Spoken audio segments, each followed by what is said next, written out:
Chop chop. Oikein hyvää ja voi sanoa nyt aurinkoista päivää, Tampere.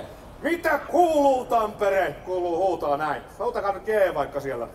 Hei, hyvä, kiitos. Ja jokainen yleisötilaisuus, mikä tänä kesänä Suomessa aloitetaan, se aloitetaan tällä tavalla. Leikämärkä sisään!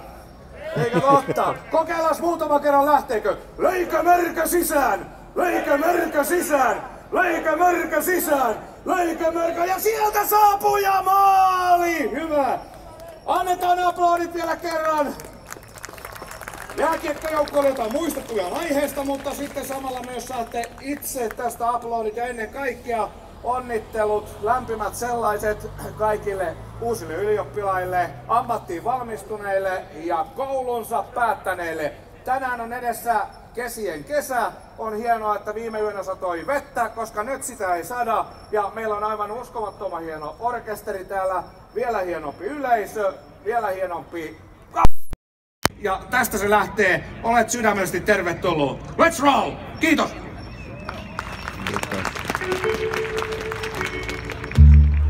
Oh, sometimes I get a good feeling, yeah, yeah. I get a feeling that I never had before, no.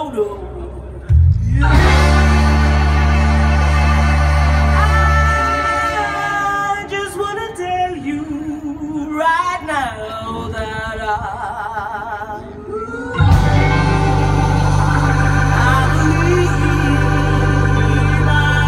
really do believe that somebody hold on me, yeah. Somebody hold on me right now. Let me tell you now, 'cause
Isän, Pojan ja Pyhän Hengen nimeen.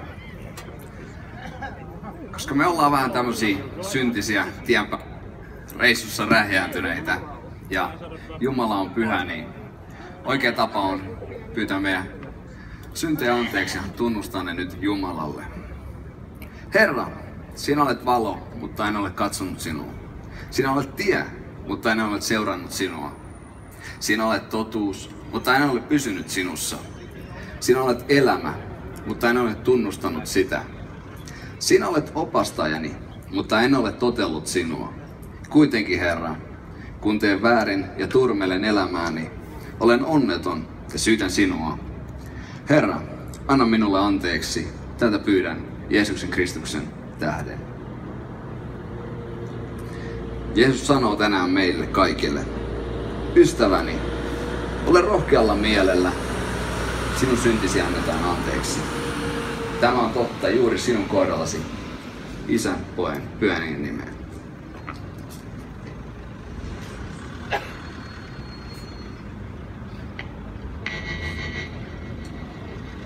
Thank you.